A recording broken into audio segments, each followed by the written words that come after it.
आज अपन नया topic start करने वाले हैं, ऑप्टिक्स या ज्योमेट्रिकल ऑप्टिक्स। ज्योमेट्रिकल ऑप्टिक्स तो ज्योमेट्रिकल ऑप्टिक्स 12th का बोर्ड के पॉइंट ऑफ व्यू से और आईआईटी के एडवांस या मेंस के पॉइंट ऑफ व्यू से बहुत इंपॉर्टेंट और बहुत आसान टॉपिक है। सबसे अच्छी बात है कि यहाँ पे बस कुछ फॉर्मूलाज हैं जो अपने को ध्यान रखने हैं। अगर फॉर्मूलाज ध्यान रखोगे तो क्वेश्चन डायरेक्टली सॉल्व हो जाएगी। कुछ क्वेश्चन सॉल्व करने की थोड़ी सी अपने को ट्रिक आनी चाहिए, तो आराम से तुम समझ सकते हो। यहाँ पे ज्यादा लॉजिक वगैरह या ज्यादा अंडरस्टैंडिंग वगैरह की रिक्वायरमेंट नहीं, कैलकुलेशन बेस्ड टॉपिक है।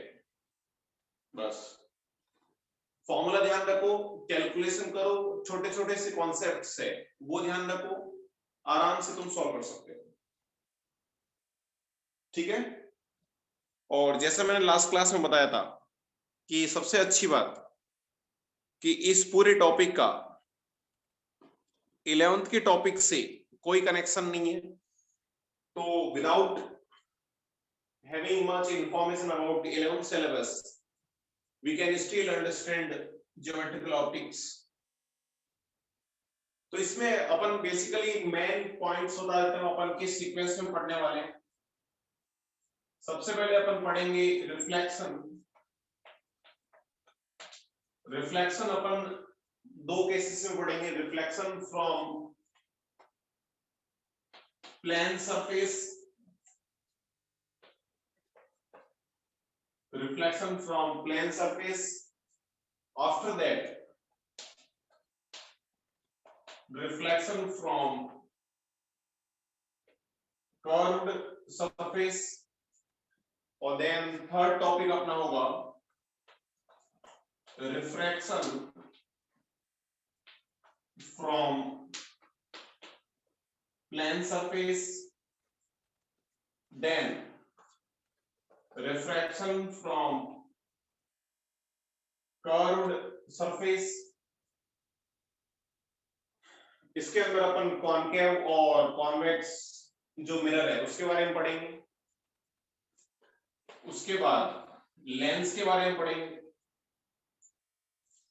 लेंस में अपन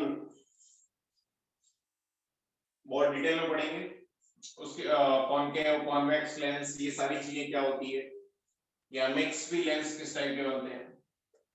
और उसके बाद सबसे लास्ट टॉपिक जिसके अंदर इंस्ट्रूमेंट के बारे में पढ़ेंगे, जो ऑप्टिकल इंस्ट्रूमेंट हो गए। तो ये छोटे छोटे करके कुल मिला के अपने पास 6 सब टॉपिक्स है इस पूरे ऑप्टिक्स चैप्टर के अंदर। ये अपन रे ऑप्टिक्स की बात कर रहे हैं। ज्योमेट्रिकल ऑप्टिक्स के दो पार्ट है, एक तो रे ऑप्टिक्स और एक वेव ऑप्टिक्स। पहले अपन ये रे ऑप्टिक्स में पढ़ रहे हैं, तो रे ऑप्टिक्स में ये टॉपिक्स पढ़ेंगे। उसके बाद अपन वेव ऑप्टिक्स के अंदर आएंगे। ठीक है। तो ये तो मैंने बस ऐसी तुम्हें सिनेरियो बता दिया कि एग्जैक्टली अपन किस सीक्वेंस में पढ़ने वाले हैं। तो ज्योमेट्रिकल ऑप्टिक्स या ऑप्टिक्स स्टार्ट करने से पहले, टॉपिक स्टार्ट करने से पहले अपन कुछ बेसिक अंडरस्टैंडिंग जो है ऑप्टिक्स की या लाइट रेस की या रेस की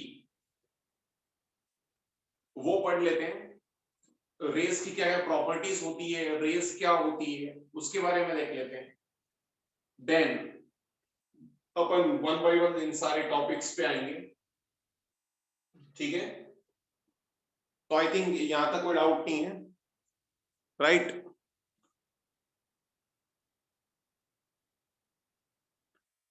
ठीक है। तो सबसे पहले अपन जो है कुछ इंपॉर्टेंट पॉइंट्स देखने वाले हैं कि रेस क्या होती है या रिफ्लेक्शन क्या होता है, रिफ्रैक्शन क्या होता है, कब होता है। तो जैसे देखो सबसे पहले अपन समझते हैं कि when we pass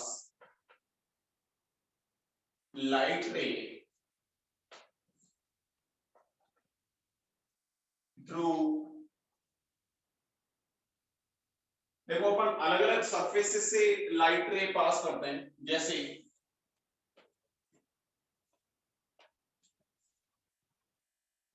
सबसे पहले अपन कोई पॉलिश्ड सरफेस से पास करते हैं, पॉलिश्ड सरफेस, कोई भी पॉलिश्ड या चमकीली सरफेस है।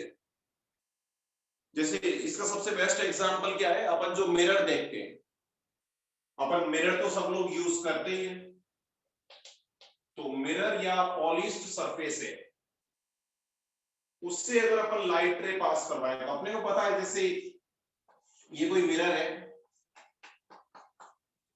तो मिरर के इस टाइप इस इधर जो है वो सिल्वर पॉलिश होती है या पॉलिश्ड होती है, और ये जो सरफेस है ये जो है रिफ्लेक्टेड सरफेस, रिफ्लेक्टेड या रिफ्लेक्शन सरफेस बोल सकते हैं।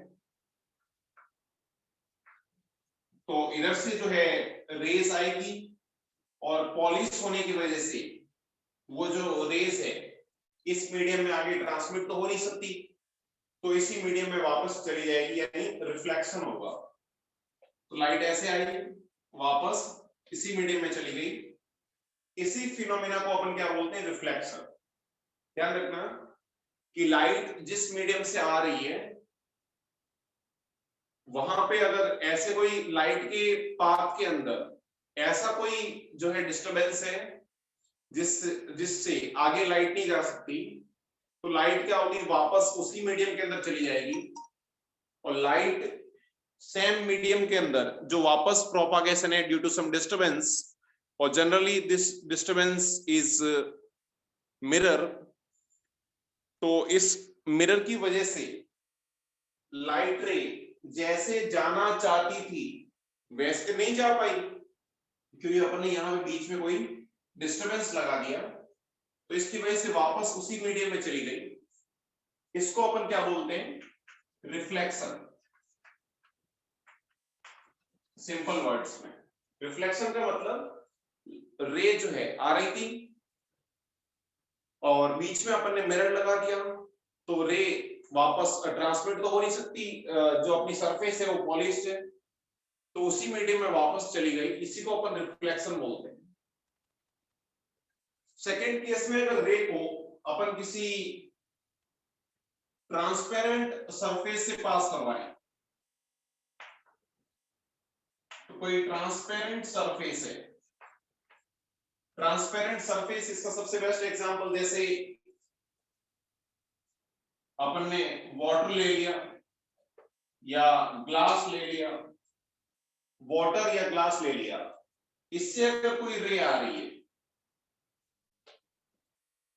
तो इससे अगर कोई रे आ रही है तो अपने को पता है ये ट्रांसपेरेंट है, तो रे जो है वो ट्रांसमिट हो जाएगी और आर पार चली जाएगी, क्योंकि यहाँ पे रिफ्लेक्ट करने वाली पॉलिश्ड सरफेस है ही नहीं, कोई डिस्टरबेंस करने वाला है ही नहीं, तो रे जो है एक मीडियम से दूसरे मीडियम में, फिर दूसरे मीडियम से वापस उसी मीडियम से, ऐसे रे चली जाएगी, यानी रे आर पार हो जाएगी, और इस फिनोमेना को अपन क्या बोलते हैं, रिफ्रैक्शन। आगे अपन डेफिनेशन वगैरह देखेंगे, बट अभी मैं सिंपल बता देता हूं। रिफ्रैक्शन, रिफ्रैक्शन का मतलब जो रे है या जो लाइट रे है उसका किसी मीडियम के आर पार हो जाना, इसी को अपन क्या बोलते हैं, रिफ्रैक्शन। अच्छा, एक फॉर योर जनरल इंफॉर्मेशन एक चीज अपने को ध्यान रखना है, रिफ्रैक्शन कभी भी 100% पॉसिबल नहीं होता है, 100% नॉट पॉसिबल।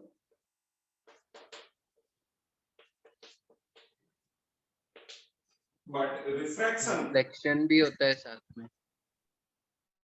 क्या हुआ, रिफ्लेक्शन भी होता है साथ में। हाँ हाँ, but reflection can be 100%। Reflection 100% possible हो सकता है, बट रिफ्रैक्शन 100% पॉसिबल नहीं होता, क्योंकि इसकी जो रेस अपन इंसिडेंट करवा रहे हैं, उस रे का 0.001% भी अगर रिफ्लेक्ट हुआ तो 100% रिफ्रैक्शन नहीं होगा, और इतना तो होता ही होता है। 100% ये ट्रांसपेरेंट है फिर भी होता है। बचपन में या फिर तुमने ऑब्जर्व किया होगा कि जैसे अपन पानी के अंदर देखते हैं तो पानी ट्रांसपेरेंट है, बट फिर भी अपने को अपना चेहरा दिखाई देता है। तो चेहरा दिखाई देने का मतलब क्या है कि जो रेस जा रही है उसमें से कुछ 1% रेस रिफ्लेक्ट होके वापस अपनी आंखों पे आ रही है, इसलिए अपने को क्या है, अपनी इमेज दिख रही है, यानी रिफ्लेक्शन हो रहा है थोड़ा बहुत।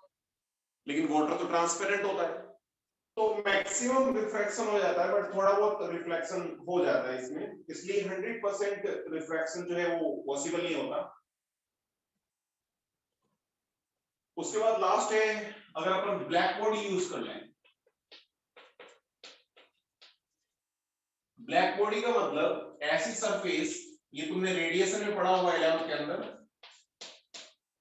जो अपने ऊपर आने वाली सारी रेस को एब्जॉर्ब कर लेता है। इसके ऊपर जितनी भी रेस गिराओगे 100% जो है ये एब्जॉर्ब कर लेता है। इस प्रोसेस को अपन क्या बोलते हैं, एब्जॉर्प्शन। तो इसको तो अपन रेडिएशन वगैरह 11th में तुमने पढ़ लिया होगा आई थिंक, थर्मल फिजिक्स के अंदर। यहां पे अपन एक तो रिफ्लेक्शन को पढ़ने वाले हैं, एक रिफ्रैक्शन को पढ़ने वाले हैं। तो थोड़ा बहुत आइडिया लगा कि रिफ्लेक्शन क्या होता है, रिफ्रैक्शन क्या होता है। Yes sir. तो कुछ कॉमन चीजें मैं यहीं पे बता देता हूं जो कि तुम्हें पहले से पता है। तुम ऐसे सिंपली ऐसे ध्यान रखो, रिफ्लेक्शन का मतलब जिस मीडियम से आ रही थी उसी मीडियम में वापस चली गई, और रिफ्रैक्शन का मतलब आर पार चली गई। तो देखो, मेरे को एक सोच के बताओ कि रिफ्लेक्शन के अंदर लाइट की वेलोसिटी चेंज हो सकती है क्या? नहीं। नहीं। वेलोसिटी चेंज नहीं हो सकती, क्योंकि मैंने तुम्हें वेव के अंदर बताया था कि जो वेलोसिटी होती है वो किसकी प्रॉपर्टी होती है, मीडियम। मीडियम की। तो अगर सेम मीडियम में वापस जा रही है रे, तो डेफिनेटली वेलोसिटी सेम रहेगी। और इसके अंदर वेलोसिटी चेंज होगी क्या? Yes sir. Yes sir. Yes. इसके अंदर वेलोसिटी चेंज होगी। अच्छा, फ्रीक्वेंसी बताओ, फ्रीक्वेंसी क्या रिफ्लेक्शन में चेंज होगी क्या? नहीं सर। नहीं। नहीं सर। फ्रीक्वेंसी तो ना तो रिफ्लेक्शन में चेंज होगी ना ही रिफ्रैक्शन के अंदर चेंज होगी, क्योंकि फ्रीक्वेंसी तो किसकी प्रॉपर्टी होती है? सोर्स। सोर्स। तो सोर्स तो अपन चेंज नहीं कर रहे हैं। तो सोर्स अगर सेम है तो डेफिनेटली जो है, चाहे रिफ्लेक्शन हो चाहे,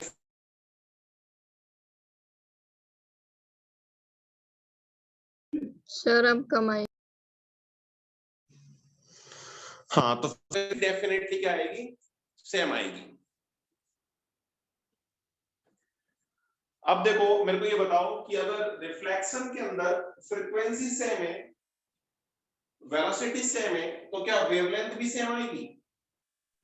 हाँ। Yes sir. और यहाँ पे वेलोसिटी चेंज हो रही है, फ्रीक्वेंसी सेम है, यानी वेवलेंथ चेंज होगी। क्या ये बात समझ में आ रही है? यस हाँ सर। Yes sir. तो इसको देखो यहाँ पे ऐसे ही लिख लो, अगर इंसिडेंट रे की वेलोसिटी v है, फ्रीक्वेंसी f है, वेवलेंथ लैम्बडा है, तो जो वेव रिफ्लेक्ट हो रही है उसकी भी वेलोसिटी v होगी, फ्रीक्वेंसी f होगी, वेवलेंथ लैम्बडा होगी। यहाँ पे जो वेव इंसिडेंट हो रही है उसकी वेलोसिटी v है, फ्रीक्वेंसी f है, वेवलेंथ लैम्बडा है। तो वेव जो वेव रिफ्रैक्ट हो रही है उसकी वेलोसिटी v डैश हो जाएगी, v नहीं होगी, और फ्रीक्वेंसी सेम रहेगी, f ही रहेगी, वेवलेंथ लैम्डा डैश हो जाएगी, क्योंकि v equal to f lambda होता है। वेलोसिटी चेंज होगी तो वेवलेंथ भी चेंज होगी, क्योंकि फ्रीक्वेंसी सेम रहनी है। ऐसे लिख लो तो समझ में आ जाएगा अपने को। तो ये बेसिक चीजें हैं, इसमें कोई डाउट किसी को?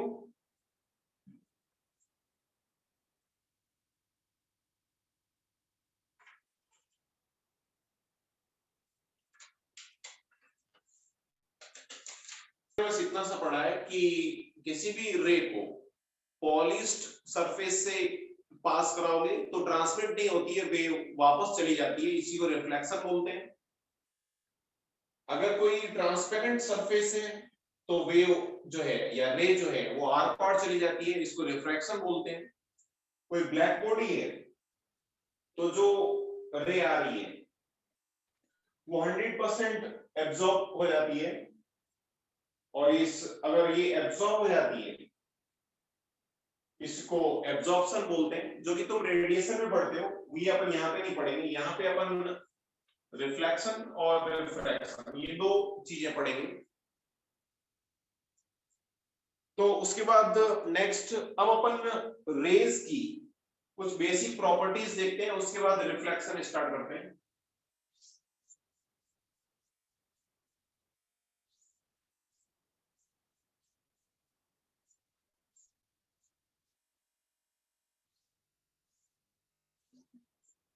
तो कुछ इंपॉर्टेंट पॉइंट्स देखते हैं।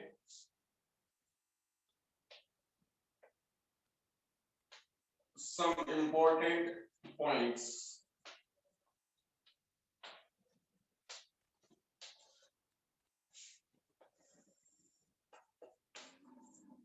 अच्छा, मैं तुम्हें एक चीज और एडवाइस करूंगा कि जैसे जैसे अपन ऑप्टिक्स का चैप्टर 12th में, ये इंपॉर्टेंट है इसलिए बता रहा हूं, और क्वेश्चन कभी कभी डायरेक्टली पूछे जाते हैं।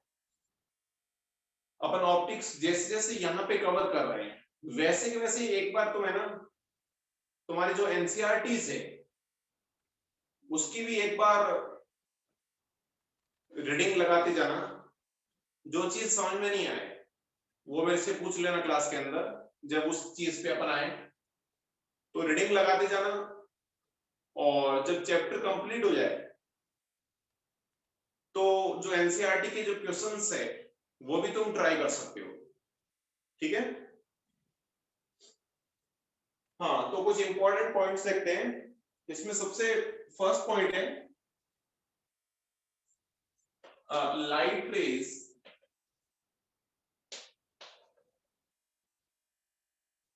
always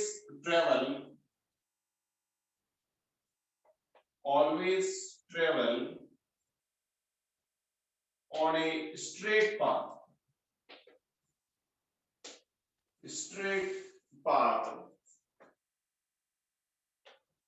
in homogeneous medium.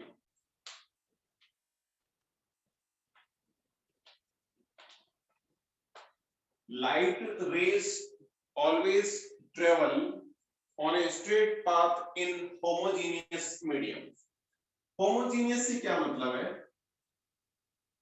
Homogeneous का मतलब एक जैसा,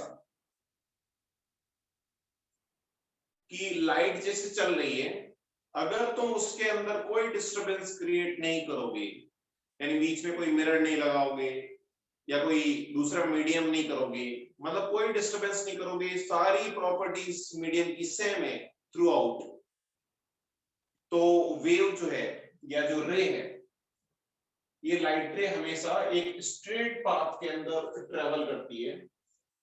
ये अपने को प्रॉपर्टीज ध्यान रखनी है, ये लाइट रे की प्रॉपर्टी होती है कि होमोजेनियस मीडियम के अंदर हमेशा स्ट्रेट पाथ पे ट्रेवल करेगी। ऐसा नहीं है कि कोई भी डिस्टरबेंस नहीं है फिर भी ऐसे चलना शुरू हो जाएगी, नहीं, ये एग्जैक्टली स्ट्रेट पाथ के अंदर ही ट्रेवल करेगी।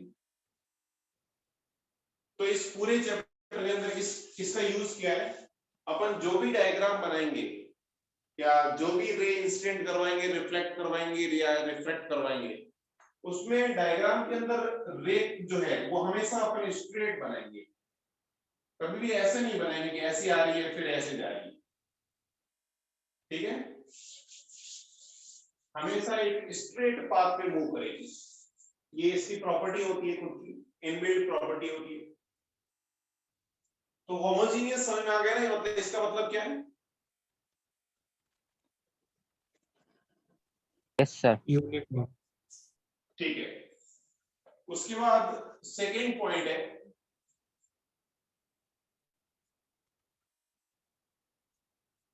To light rays do not disturb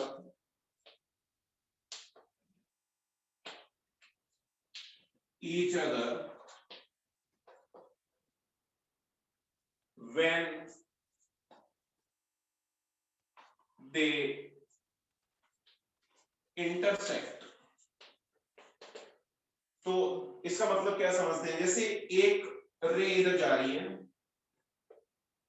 और एक रे इधर जा रही है, तो इस पॉइंट पे जैसे ये इंटरसेक्शन पॉइंट हो गया, इस पॉइंट पे ये दोनों आपस में इंटरसेक्ट हो गई, तो इसका एक दूसरे पे कोई डिस्टरबेंस नहीं होगा, इंडिपेंडेंटली मूव करेगी। जैसे ये जिस डायरेक्शन में जा रही थी वैसे वैसे जाएगी, ये भी जैसे ट्रेवल कर रही थी, जिस वेलोसिटी से ट्रेवल कर रही थी, जिस डायरेक्शन में जा रही थी वैसे वैसे जाएगी। एक दूसरे पे बिल्कुल भी कोई इफेक्ट नहीं आएगा, एक दूसरे की मोशन का कोई डिस्टरबेंस नहीं होगा। इसको अपन लॉ ऑफ इंडिपेंडेंस बोलते हैं, ठीक है।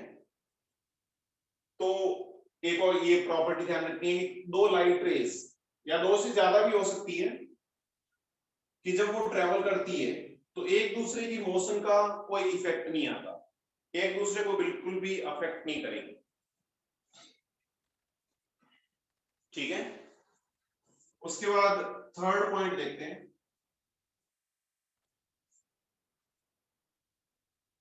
लाइट रेज, ये इंपॉर्टेंट है, लाइट रे retraces light ray retraces its path when its direction is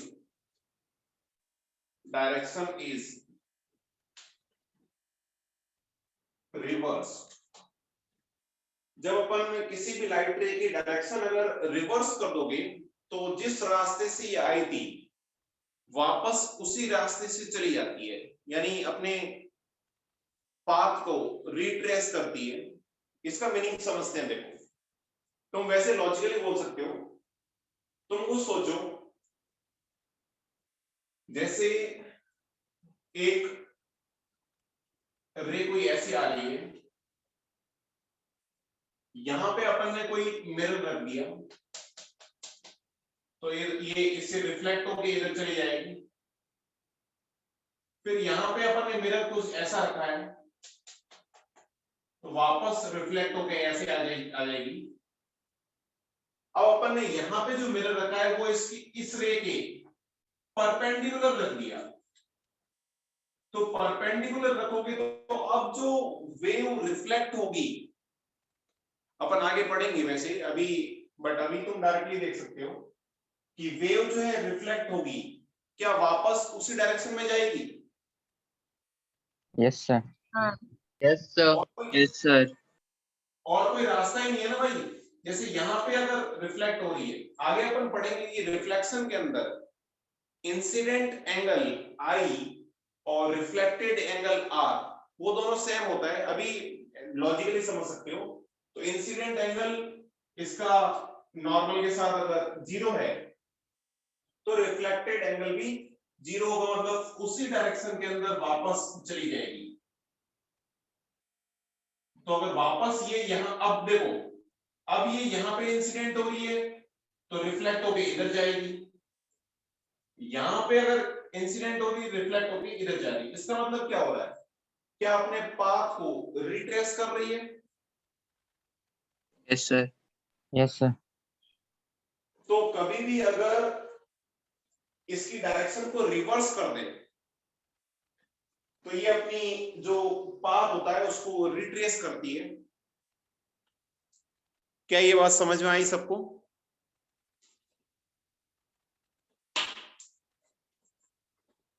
बोलो ये बात क्या समझ, किसी को कोई डाउट नहीं है इसमें? No sir. ठीक है, तो ये कुछ रेस के बेसिक लॉज थे जो कि अपने को ध्यान रखना है। पहली चीज, रे जो है हमेशा स्ट्रेट पाथ पे मूव करती है। सेकंड, एक दूसरे की मोशन का कोई इफेक्ट नहीं आएगा, जैसे मूव कर रहे थे वैसे वैसे मूव करेंगे, उतनी ही वेलोसिटी से मूव करेगा अगर इंटरसेक्ट भी कर रही तो भी। और अगर इसकी डायरेक्शन एग्जैक्टली रिवर्स कर दें तो ये अपने पाथ को वापस से रिट्रेस करती है। ये चीजें अपन ने पढ़ी है। तो अब नेक्स्ट हेडिंग डाल दो, रिफ्लेक्शन। रिफ्लेक्शन, अब अपन जो है 1 by 1 जो टॉपिक्स मैंने बताए थे उनको स्टडी करते हैं। रिफ्लेक्शन,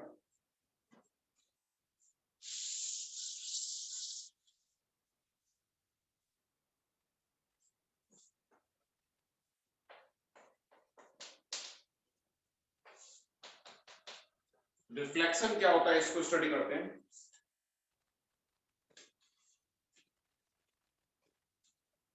तो जैसा अपन ने अभी देखा था कि जैसे लेट्स से, अच्छा पहले अपन रिफ्लेक्शन फ्रॉम प्लेन मिरर पढ़ेंगे, then we will study reflection from curved surface.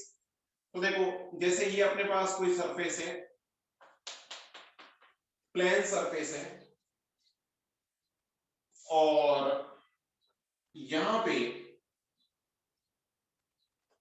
जैसे कोई रे आ रही है, इसको अपन इंसिडेंट रे बोलते हैं। इंसिडेंट रे, और अपने को पता है अगर ये पॉलिश्ड सरफेस से कोलाइड करेगी तो ये रिफ्लेक्ट हो जाती है,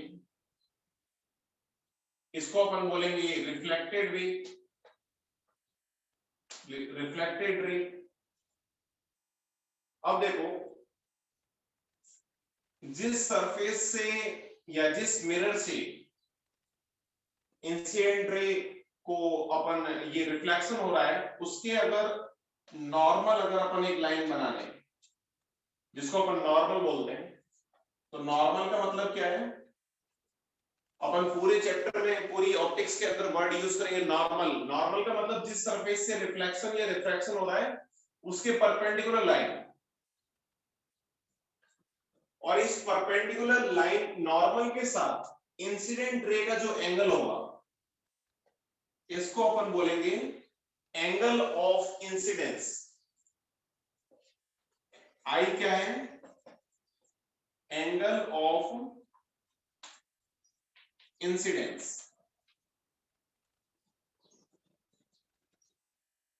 और इस नॉर्मल का रिफ्लेक्टेड वेव के साथ जो एंगल है इसको अपन बोलेंगे आर, यानी angle of reflection. Angle of reflection, ध्यान रखना जो एंगल ले रहे हैं अपन इंसिडेंट और रिफ्लेक्टेड वेव का, रे का, ये नॉर्मल के साथ लेंगे। नॉर्मल के साथ जो एंगल है उसको आई, इंसिडेंट रे के साथ आई, रिफ्लेक्टेड रे के साथ आर। ठीक है, तो लेट्स से अपने को पता है कि जिस मीडियम से रे आ रही है उसी मीडियम में वापस आ रही है। तो जैसे मैंने अभी बताया था इसकी फ्रीक्वेंसी अगर एफ है, वेवलेंथ v है, वेलोसिटी v है, लैम्डा, ये तीनों अगर जो होगा वही सेम रहेगा, बिल्कुल भी चेंज नहीं होगा पहली चीज। उसके बाद मेरे को ये बताओ कि जो रिफ्लेक्टेड रे होगी उसकी इंटेंसिटी या उसकी एनर्जी क्या इंसिडेंट रे के सेम होगी या थोड़ी सी कम होगी?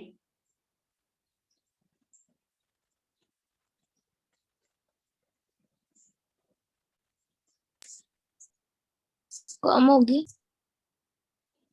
थोड़ी कम सी होगी। कम होगी सर। सेम होगी। सेम होगी।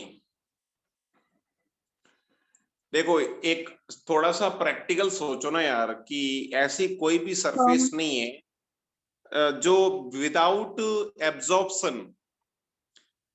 एब्जॉर्प्शन जो है रे को रिफ्लेक्ट करवा दे। तो बहुत माइनर सा रिफ्लेक्शन अगर मतलब एब्जॉर्प्शन हुआ, या थोड़ी सी भी अगर रे जो है वो ट्रांसमिट हुई, तो क्या डेफिनेटली रिफ्लेक्टेड रे की इंटेंसिटी और एनर्जी दोनों कम होगा। हाँ। तो थोड़ा सा डिफरेंस होता, ज्यादा डिफरेंस नहीं होता। तो मैं ऐसा बोल सकता हूं कि इंटेंसिटी, जैसे आई इंसिडेंस की इंटेंसिटी अगर आई है, या मैं ऐसा लिख सकता हूं in the process in reflection intensity and energy decrease होगी। इंटेंसिटी और एनर्जी जो है वो डिक्रीज होगी। तो कुछ लोग है ना, ये इसको आलतू फालतू क्वेश्चन पूछ लेते हैं, तो बताओ कि एम्पलीट्यूड बताओ, डिक्रीज होगा कि इंक्रीज होगा। तो ऑब्वियसली बात है कि इंटेंसिटी अगर डिक्रीज हो रही तो एम्पलीट्यूड भी कम ही होगा ना।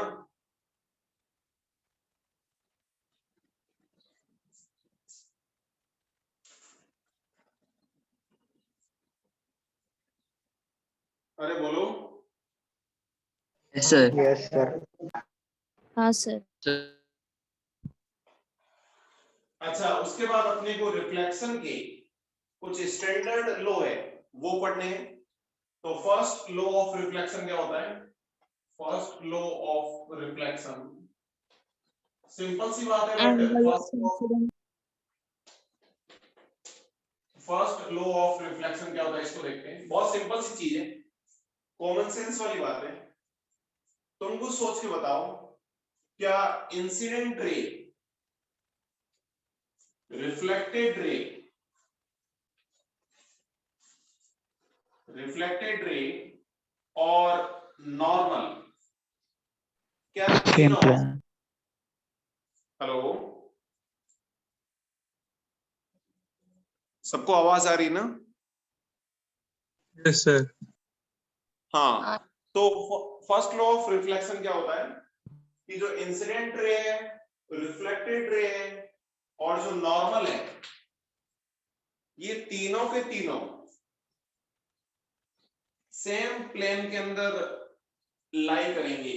क्या ये बात समझ में आ रही सबको? कॉमन सेंस वाली बात है कि अगर सेम मीडियम में रे जा रही है तो तीनों क्या सेम प्लेन के अंदर ही होंगे? Yes, sir.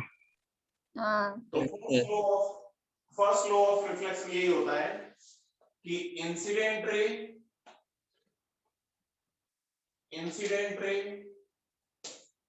रिफ्लेक्टेड रे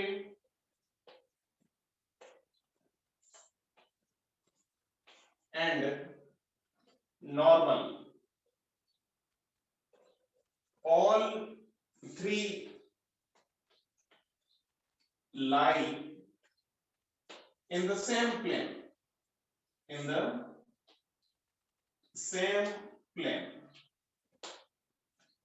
और इसी चीज को मैथमेटिकली मैं इस टाइप से लिख सकता हूं, जैसे इंसिडेंट रे, इसको मैं अगर आई वेक्टर बोल दूं, रिफ्लेक्टेड रे को आर वेक्टर बोल दूं, नॉर्मल को एन वेक्टर बोल दूं, तो मैं ऐसा बोल सकता हूं कि I cross R dot N equals to 0। Mathematically इसको ऐसे बोल सकते हैं कि I cross R dot N equal to 0। पढ़े लिखो के लैंग्वेज में ऐसे बोलते हैं, बाकी तो अपन समझ सकते हैं कि तीनों एक ही प्लेन में होंगे। और इसको भी ऐसे समझ सकते हो कि ये 0 क्यों आ रहा है। अच्छा, ऐसा नहीं कि इसी सीक्वेंस में लेना है, तुम किसी को आगे पीछे ले सकते हो। आई क्रॉस एन डॉट आर लोगे तो भी 0 आएगा। इसको 12th में जब तुम वेक्टर पढ़ोगे, मैथमेटिक्स में एक टॉपिक है वेक्टर 3D, उस टाइम पढ़ोगे इसको बॉक्स प्रोडक्ट बोलते हैं, बट इसका मीनिंग मेरे को पता है, सिंपल जो लिखा हुआ है वही कर लो कि इन दोनों का मैं क्रॉस निकालूंगा और उसका थर्ड के साथ डॉट निकालूंगा तो 0 आएगा। कॉमन सेंस वाली बात है यार। देखो तुमको सोचो, मेरे को ये बताओ कि आई और आर दो वेक्टर जो सेम प्लेन के अंदर है, उसका अगर तुम क्रॉस प्रोडक्ट निकालोगे तो उसकी डायरेक्शन किधर आएगी, मेरे को इतना बता दो। Perpendicular to Perpendicular to the plane. जैसे देखो एक वेक्टर ये है, एक वेक्टर ये है, ये ए है, ये बी है, तो इन दोनों का क्रॉस प्रोडक्ट क्या इन दोनों के परपेंडिकुलर आएगा? Yes, sir. yes sir. Yes, ए sir. क्रॉस बी निकालूंगा तो ऐसे आएगा, बी क्रॉस ए निकालूंगा तो अंदर आएगा, मतलब परपेंडिकुलर तो डेफिनेटली आएगा। तो देखो जैसे मैं आई और आर का क्रॉस निकाल रहा हूं, तो ये इन दोनों का क्रॉस प्रोडक्ट परपेंडिकुलर वेक्टर आएगा बाहर की तरफ। तो इसका हाँ, नॉर्मल के साथ एंगल कितना होगा बताओ? Pi by 2. 9. Pi by 90। तो फिर एंगल अगर 90 है तो क्या डॉट प्रोडक्ट 0 आएगा? हाँ sir. Yes. तो अब समझ गए ना जो अपन हाँ। कहना चाह रहे हैं, अब समझ गए होंगे कि अपन जो कहना चाह रहे हैं वो एक ही बात है कि अगर तीनों सेम प्लेन में है तो उसको मैं ऐसे भी लिख सकता हूं।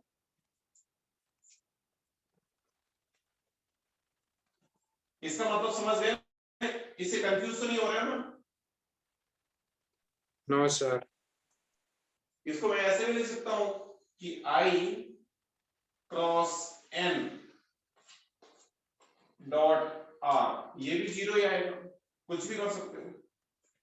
तो फर्स्ट लॉ ऑफ रिफ्लेक्शन ये हो गया कि तीनों जो होते हैं वो सेम प्लेन के अंदर होते हैं, ये अपने को ध्यान रखना है।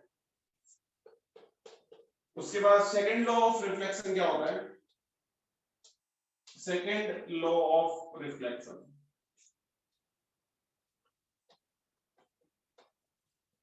ये भी बहुत कॉमन सेंस वाली बात है। ये सेकंड लॉ ऑफ रिफ्लेक्शन ये बोलता है कि अगर कोई प्लेन सरफेस से रिफ्लेक्शन हो तो इसका इंसिडेंट एंगल का मतलब इंसिडेंट रे का नॉर्मल के साथ एंगल और रिफ्लेक्टेड रे का नॉर्मल के साथ ये एंगल, ये दोनों इक्वल होगा, यानी I इक्वल टू आर होगा। I इक्वल टू आर होगा। ये भी कॉमन सेंस वाली बात है कि अगर प्लेन सरफेस से रिफ्लेक्शन हो रहा है तो जैसा रे आएगी वैसी की वैसी वापस चली जाएगी। तो तुम क्या, मैं अब देखो ना, अगर I और R इक्वल है तो क्या ये अगर θ1 है तो क्या ये भी θ1 ही होगा?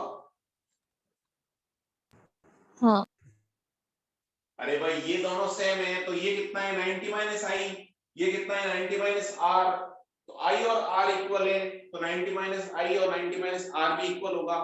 तो मैं ऐसे भी तो बोल सकता हूं, इंपॉर्टेंट लाइन बोल रहा हूं, देखो इंसिडेंट रे और रिफ्लेक्टेड रे, इन दोनों रे का तुम चाहे मिरर के साथ एंगल निकालो, प्लेन मिरर के साथ एंगल, चाहे नॉर्मल के साथ एंगल निकालो, दोनों सेम आएगा, दोनों आपस में इक्वल होंगे। दोनों सेम नहीं बोल रहा, दोनों आपस में इक्वल होंगे।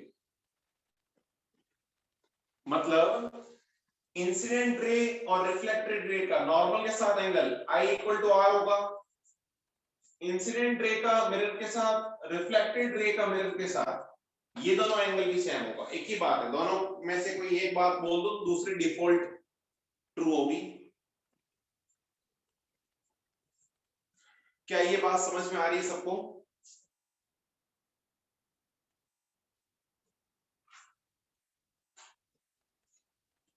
अरे बोलो।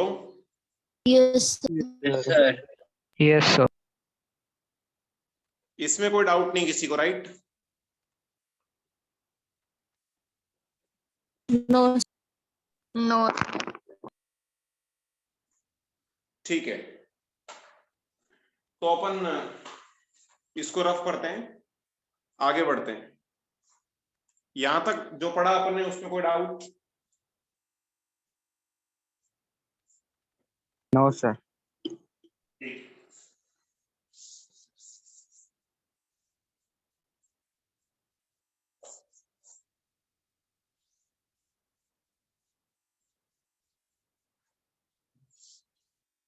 अच्छा, एक और assumptions ध्यान रखने अपने को इस पूरे रिफ्लेक्शन के अंदर।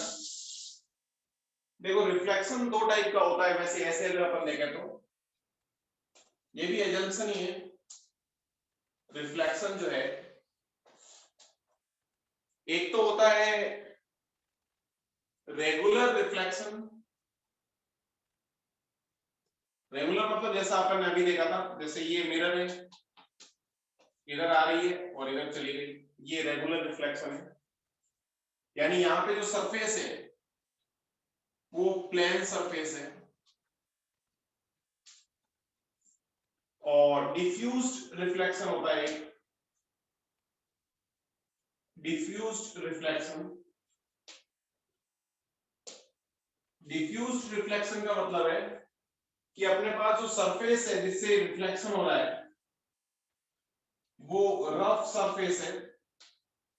रफ सरफेस से अगर रिफ्लेक्शन हो तो उसको डिफ्यूज्ड रिफ्लेक्शन बोलते हैं। मतलब सरफेस अपने पास लेट से कुछ इस टाइप की है, इस टाइप की सरफेस है, तो इससे रिफ्लेक्शन हो रहा है, तो उसको अपन डिफ्यूज्ड रिफ्लेक्शन बोल रहे हैं। जैसे तो यहाँ पे आएगी तो ये ऐसे चली जाएगी, यहाँ पे आएगी तो ये ऐसे चली जाएगी, यहाँ पे आएगी तो ये ऐसे चली जाएगी। तो यहाँ पे कुछ इंसिडेंट रे अगर पैरेलल भी है तो रिफ्लेक्टेड रे जरूरी नहीं है कि पैरेलल होगी, लेकिन यहाँ पे ऐसा होगा कि इंसिडेंट रे अगर पैरेलल है तो रिफ्लेक्टेड भी डेफिनेटली पैरेलल ही होगी। तो अपन ये जो डिफ्यूज रिफ्लेक्शन है ये अपन नहीं पढ़ेंगे, अपन ओनली फॉर जो रेगुलर रिफ्लेक्शन है इन्हीं के बारे में पढ़ेंगे। तुम्हें समझ में आ रहा होगा क्यों नहीं पढ़ेंगे, क्योंकि इनको स्टडी करना बहुत डिफिकल्ट है। अपन जो है जो रेगुलर रिफ्लेक्शन है उन्हीं के बारे में पढ़ेंगे। तो इसमें भी कोई डाउट नहीं है, राइट?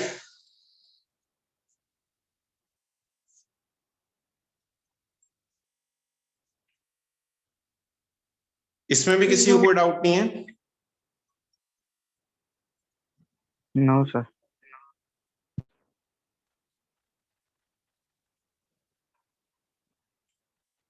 ठीक है, तो ये तो अपने अभी तक अपन ने रिफ्लेक्शन की बेसिक चीजें देखी है।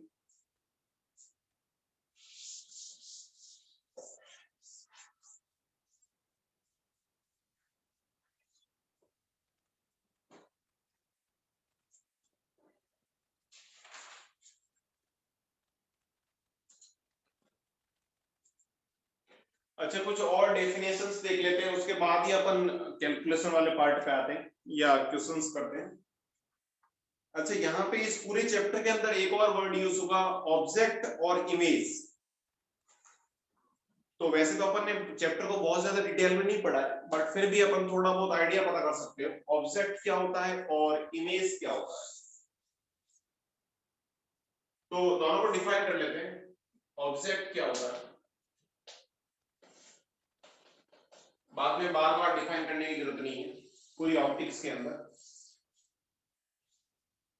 क्योंकि अपन ये वर्ड बहुत जगह यूज करेंगे। ऑब्जेक्ट ये है, इमेज ये है, इमेज रियल है, ऑब्जेक्ट रियल है या वर्चुअल है, इमेजिनरी है, उसका मीनिंग क्या है उसको समझते हैं। तो वैसे तो अपने को पता है कि ऑब्जेक्ट का मतलब क्या होता है। वैसे तो अपन ऐसे देसी लैंग्वेज में तो समझ ही सकते हैं कि ऑब्जेक्ट का मतलब जहां से रेस आ रही है, ऑब्जेक्ट होगा तभी तो रेस आएगी। और इमेज का मतलब जो उन रेस का फोटो बन रहा है। उसी को अपन इमेज बोलेंगे।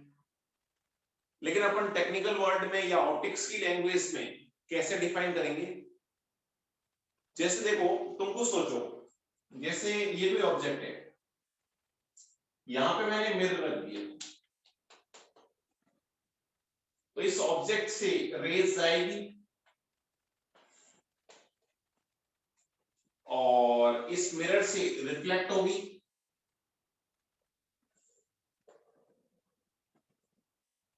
तो ऑब्जेक्ट को क्या मैं ऐसे डिफाइन कर सकता हूं कि ये जो इंसिडेंट रेज है, ये इंसिडेंट रेज कहीं पे तो कोई ऐसा पॉइंट होगा जहां से स्टार्ट हुई होगी, उसी को तो ऑब्जेक्ट बोलेंगे। भाई ऑब्जेक्ट से ही तो इंसिडेंट रेज स्टार्ट हुई होगी, बोलो। Yes, sir. तो क्या मैं ऐसे बोल सकता हूं कि intersection point of incident raise का जो इंटरसेक्टिंग पॉइंट होगा उसी को अपन ऑब्जेक्ट बोलेंगे। और इमेज क्या होगा? तुमको सोचो, अपने को जैसे प्लेन मिरर है, तो अपने को प्लेन मिरर के पीछे दिखता है फोटो, वो क्यों? क्योंकि वो जो है ना रिफ्लेक्टेड, अपन आगे पढ़ेंगे, रिफ्लेक्टेड रेज का इंसिडेंट पॉइंट होता है। ये रिफ्लेक्टेड रे हो गई ना, इंटरसेक्टिंग पॉइंट, सॉरी, ये रिफ्लेक्टेड रेज हो गई, इनका जो इंटरसेक्टिंग पॉइंट होगा इसको अपन इमेज बोलेंगे। यहां पे इमेज बनता है। तो अपन ऑप्टिक्स की लैंग्वेज में ऐसे डिफाइन कर सकते हैं ऑब्जेक्ट और इमेज को। ऑब्जेक्ट क्या होगा? इंटरसेक्टिंग या point of intersection, intersecting point of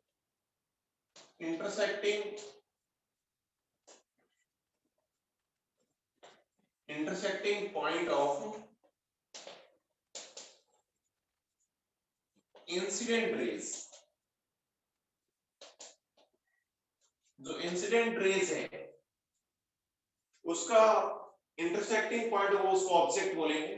कुछ लोगों को हो सकता है अभी ये समझ में नहीं आ रहा हो डायग्राम, अपन जैसे जैसे चैप्टर के अंदर और डिटेल में पढ़ते जाएंगे वैसे वैसे और चीजें क्लियर होती जाएगी। ऐसे कैसे इमेज क्या होता है? इंटरसेक्टिंग पॉइंट ऑफ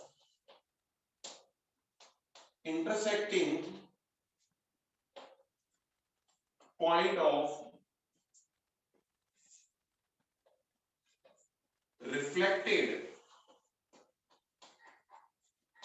या अपन आगे पढ़ेंगे रिफ्रैक्शन के अंदर रिफ्लेक्टेड या रिफ्रैक्टेड रेज का जो इंटरसेक्टिंग पॉइंट होगा उसको अपन इमेज बोलेंगे। ऑब्जेक्ट भी रियल या वर्चुअल या इमेजिनरी हो सकता है। इमेज भी रियल या वर्चुअल या इमेजिनरी हो सकता है। रियल ऑब्जेक्ट या वर्चुअल ऑब्जेक्ट, रियल इमेज या वर्चुअल इमेज, वो क्या होती है उसको समझते हैं। नाम से पता चल रहा है, रियल का मतलब तो एक्चुअल में ऑब्जेक्ट है वहां पे, वर्चुअल का मतलब ऑब्जेक्ट तो नहीं है बट अपने को लगेगा कि ऑब्जेक्ट है वहां पे, भूत के टाइप से। जैसे कोई भूत खड़ा है तो वहां पे ऑब्जेक्ट तो नहीं है बट अपने को ऐसा लगेगा कि हाँ कि कोई ऑब्जेक्ट खड़ा है, सही है ना? तो ऐसे कैसे हो सकता है? तो बाय डेफिनेशन दोनों के लिए सेम है कि intersecting point of incident raise. तो एक्चुअल में इंसिडेंट रेज अगर इंटरसेक्ट हो रही है, जैसे इस केस के अंदर एक्चुअल में ये रेज जो है, जो इंसिडेंट रे यहां पे इंटरसेक्ट हो रही है, इसका मतलब ऑब्जेक्ट है यहाँ पे, ये रियल ऑब्जेक्ट होगा। लेकिन देखो ये वाला केस देखो, जैसे ऐसी कोई रेज इस पे इंसिडेंट हो रही है, तो तुम कुछ सोच के बताओ मेरे को कि ये जो रेज इंसिडेंट करवा रहे हैं ये कहीं पे मिलेगी क्या? नहीं। ये कहां से आ रही है अपने को नहीं पता। अरे ये कहां से आ रही है अपने को नहीं पता ना, no sir. No, sir. Yes.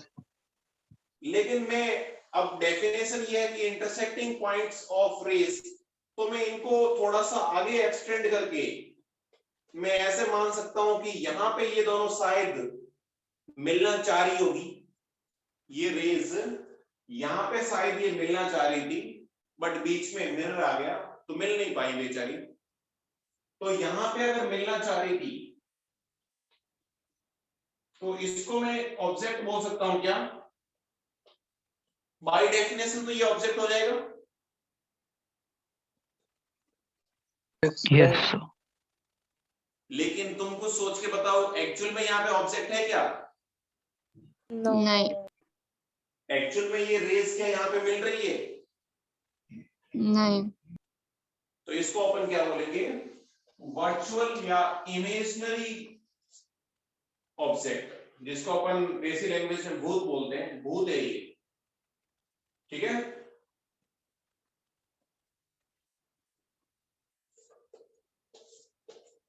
तो ऐसे ही रिफ्लेक्ट हो जाएगी। अब देखो, ये कभी मिल नहीं पाई। अब मैंने ये बताया कि इमेज क्या होता है? इंटरसेक्टिंग पॉइंट ऑफ रिफ्लेक्टेड या रिफ्रैक्टेड रेस। तो जो रिफ्लेक्टेड या रिफ्रैक्टेड रेस का इंटरसेक्टिंग पॉइंट होगा, जैसे देखो ये रेस रिफ्लेक्ट हो रही है तो ये यहां पे इसका इंटरसेक्टिंग पॉइंट मिल जाएगा आपके को। लेकिन जैसे इससे जो रिफ्लेक्ट हो रही है, जैसे एक ये हो रही है, एक ये हो रही है, इनका इंटरसेक्टिंग पॉइंट कहीं पे मिलेगा क्या? सॉरी, इसका इंटरसेक्टिंग पॉइंट क्या हो गया? ये यहां पे हो गया। रिफ्लेक्टेड रेस, एक ये और एक ये, इनका इंटरसेक्टिंग पॉइंट ये यहां पे हो गया। इस केस के अंदर आगे तो कहीं पे नहीं मिल रही है, बट यहां पे मिल रही है, तो ये इमेज हो जाएगा। और जैसे अपन ने ऑब्जेक्ट के अंदर देखा था, वैसे वैसे इमेज के अंदर भी वर्चुअल और इमेजिनरी देख सकते हो तुम। कैसे? सिंपल मेथड है कि अगर एक्चुअल में रेस वहां पे मिल रही है, रिफ्लेक्टेड या रिफ्रैक्टेड रेस एक्चुअल में वहां पे मिल रही है, तब तो वो रियल इमेज हो जाएगी। अपने को ऐसा फील होगा कि शायद मिल रही है, वहां पे एक्चुअल में नहीं मिल रही है, तो उसको अपन क्या बोलेंगे? इमेजिनरी या वर्चुअल इमेज बोलेंगे।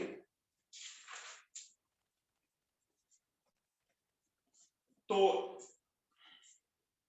ऐसे बोल सकते हो वर्चुअल इमेज। अच्छा, मैं इमेज की डेफिनेशन लिख लेता हूं कि रियल इमेज क्या होगा। ऑब्जेक्ट पे भी तुम ऐसे कैसे लिख सकते हो? रियल इमेज क्या होगा कि इंसिडेंट रेज, अच्छा इमेज की बात कर रहे हैं अपन, तो रिफ्लेक्टेड रेज, रिफ्लेक्टेड या रिफ्रैक्टेड रेज एक्चुअली इंटरसेक्ट। जहां पे एक्चुअली इंटरसेक्ट होती है उसको तो अपन रियल इमेज बोलते हैं। वर्चुअल का मतलब कि रिफ्लेक्टेड रेज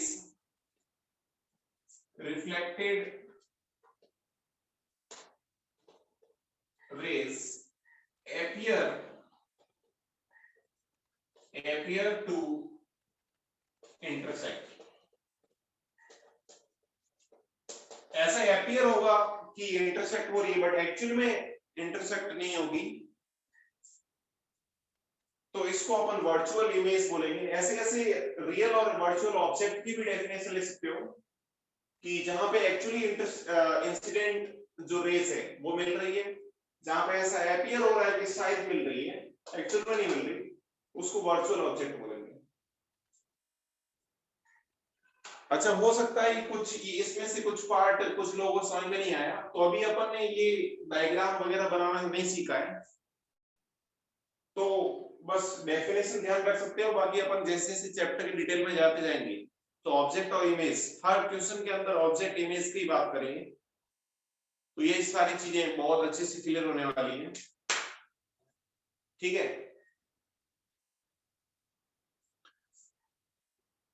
तो आज बस इतना ही पढ़ेंगे। आज की क्लास के अंदर अपन ने